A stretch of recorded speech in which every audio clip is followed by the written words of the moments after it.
नमस्कार दोस्तों। आज मुंशी प्रेमचंद जी की जयंती है, तो एक बहुत ही प्रासंगिक निबंध है हरिशंकर परसाई जी का। सबसे पहले हम हरिशंकर परसाई जी का परिचय संक्षिप्त में जानेंगे, उसके बाद मैं आपको निबंध के बारे में बताऊंगा। निबंध का शीर्षक है प्रेमचंद के फटे जूते। प्रेमचंद और उनकी पत्नी शिवरानी देवी का एक चित्र बहुत प्रसिद्ध है, जिसमें प्रेमचंद के जूते का अंगूठा दिखाई देता रहता है। इस चित्र में आप ध्यान से देखेंगे, ये चित्र थोड़ा ब्लर है बट आपको इतना दिख जाएगा। तो उनके जूते से अंगूठा बाहर निकला रहता है, और उसी फोटो को देखते हुए हरिशंकर परसाई जी ने एक निबंध लिख डाला। परसाई व्यंग्यकार हैं, तो इन्होंने व्यंग्य किया है, सटायर किया है। परसाई जी का जन्म 1922 में मध्य प्रदेश के होशंगाबाद में जमानी एक जगह है, वहाँ पे हुआ था। नागपुर विश्वविद्यालय से इन्होंने एमए किया, उसके बाद अध्यापन करने लगे। 1947 से ये स्वतंत्र लेखन करने लगे। जबलपुर से वसुधा नाम की पत्रिका इन्होंने निकाली, जो काफ़ी सराहनीय रही, और वसुधा पत्रिका अभी भी चल रही है। 1995 में इनका निधन हो गया।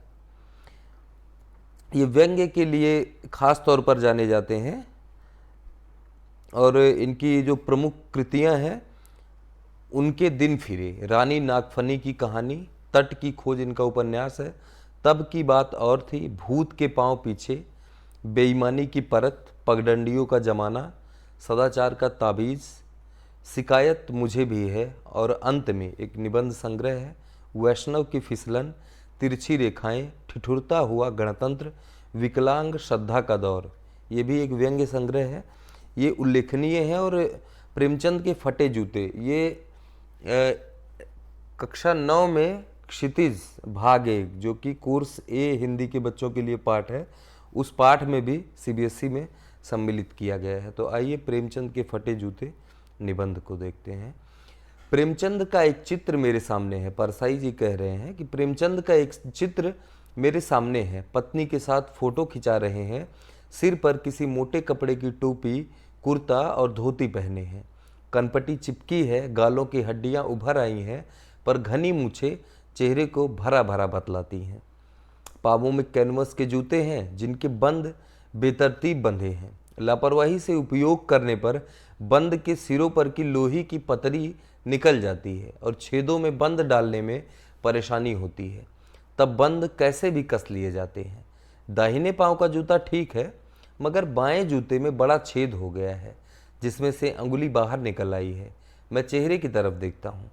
क्या तुम्हें मालूम है मेरे साहित्यिक पुरखे कि तुम्हारा जूता फट गया है और अंगुली बाहर दिख रही है। ये परसाई जी प्रेमचंद जी को संबोधित करते हुए कहते हैं, क्या तुम्हें इसका जरा भी एहसास नहीं है। कहते हैं कि क्या तुम्हें मालूम है मेरे साहित्यिक पुरखे कि तुम्हारा जूता फट गया है और अंगुली बाहर दिख रही है। क्या तुम्हें इसका जरा भी एहसास नहीं है, जरा लज्जा, संकोच या झेप नहीं है। क्या तुम इतना भी नहीं जानते कि धोती को थोड़ा नीचे खींच लेने से अंगुली ढक सकती है। मगर फिर भी तुम्हारे चेहरे पर बड़ी बेपरवाही, बड़ा विश्वास है। फोटोग्राफर ने जब रेडी प्लीज कहा होगा, तब परंपरा के अनुसार तुमने मुस्कान लाने की कोशिश की होगी। दर्द के गहरे कुएं के तल में कहीं पड़ी मुस्कान को धीरे धीरे खींचकर ऊपर निकाल रहे होंगे कि बीच में ही क्लिक करके फोटोग्राफर ने थैंक यू कह दिया होगा। विचित्र है यह अधूरी मुस्कान। यह मुस्कान नहीं, इसमें उपहास है, व्यंग्य है। यह कैसा आदमी है जो खुद तो फटे जूते पहने फोटो खिंचा रहा है, पर किसी पर हंस भी रहा है। फोटो ही खिंचाना था तो जूते ठीक पहन लेते या ना खिंचाते। फोटो ना खिंचाने से क्या बिगड़ जाता। शायद पत्नी का आग्रह रहा हो और तुम अच्छा चल भाई कहकर बैठ गए होंगे। मगर यह कितनी बड़ी ट्रेजेडी है कि आदमी के पास फोटो खिंचाने को भी जूता ना हो। मैं तुम्हारी ये फोटो देखते देखते तुम्हारे क्लेश को अपने भीतर महसूस करके जैसे रो पड़ना चाहता हूँ। मगर तुम्हारी आंखों का यह तीखा दर्द भरा व्यंग्य मुझे एकदम रोक देता है। तुम फोटो का महत्व नहीं समझते। समझते होते तो किसी से फोटो खिंचाने के लिए जूते मांग लाते। लोग तो मांगे कि कोर्ट से वर विदाई देख आते हैं, और मांगे की मोटर से बारात निकालते हैं। फोटो खिंचाने के लिए तो बीवी तक मांग ली जाती है, तुमसे जूते ही मांगते नहीं बने। तुम फोटो का महत्व नहीं जानते। लोग तो इत्र चुपड़कर फोटो खिंचाते हैं जिससे फोटो में खुशबू आ जाए। गंदे से गंदा आदमी भी फोटो भी गंदे से गंदे आदमी की फोटो भी खुशबू देती है। टोपी 8 आने में मिल जाती है और जूते उस जमाने में भी 5 रुपये से कम में क्या मिलते होंगे। जूता हमेशा टोपी से कीमती रहा है। अब तो जूते की कीमत और बढ़ गई है और एक जूते पर 2500 टोपियाँ न्यौछावर होती हैं। तुम भी जूते और टोपी के आनुपातिक मूल्य के मारे हुए थे। यह विडंबना मुझे इतनी तीव्रता से पहले कभी नहीं चुभी जितनी आज चुभ रही है। जब मैं तुम्हारा फटा जूता देख रहा हूं, तुम महान कथाकार, उपन्यास सम्राट, युग प्रवर्तक, जाने क्या क्या कहलाते थे, मगर फोटो में भी तुम्हारा जूता फटा हुआ है।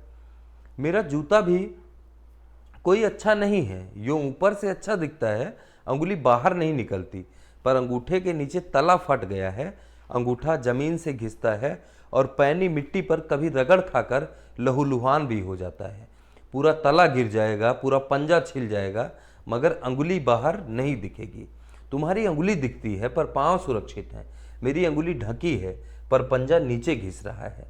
तुम पर्दे का महत्व ही नहीं जानते। हम पर्दे पर कुर्बान हो रहे हैं। तुम फटा जूता बड़े ठाठ से पहने हो, मैं ऐसे नहीं पहन सकता।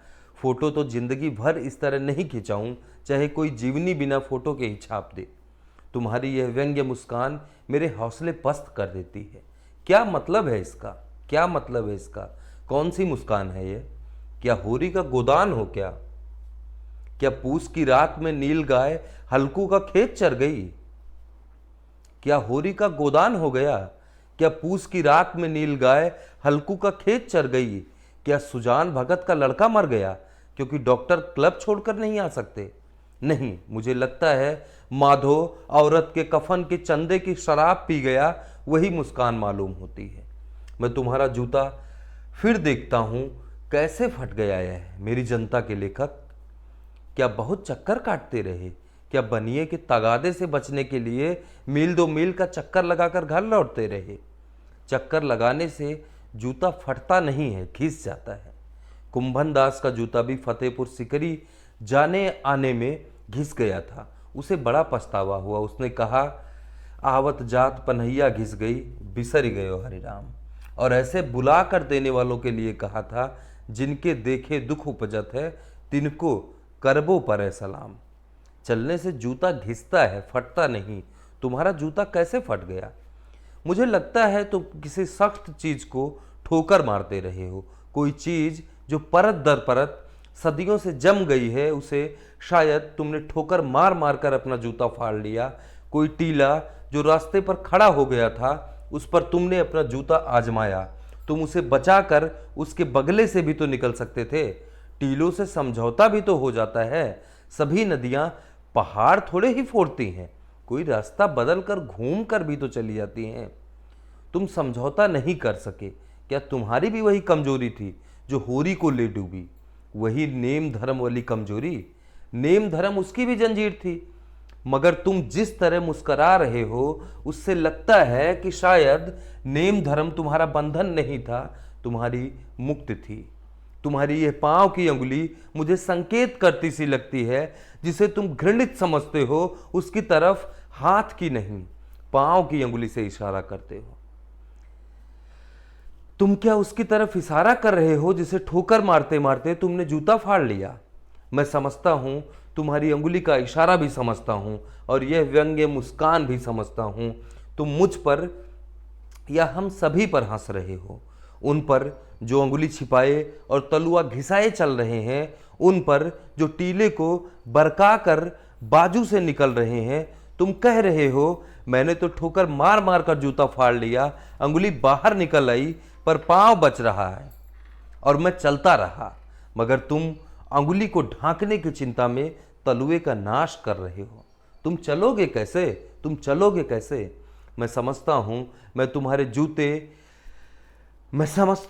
तुम्हारे फटे जूते की बात समझता हूं, अंगुली का इशारा समझता हूं, तुम्हारी व्यंग्य मुस्कान समझता हूं। प्रेमचंद की जयंती पर उन्हें शत शत नमन। मिलते हैं अगले वीडियो में, तब तक अपना और अपनों का ख्याल रखिए। जय जगत।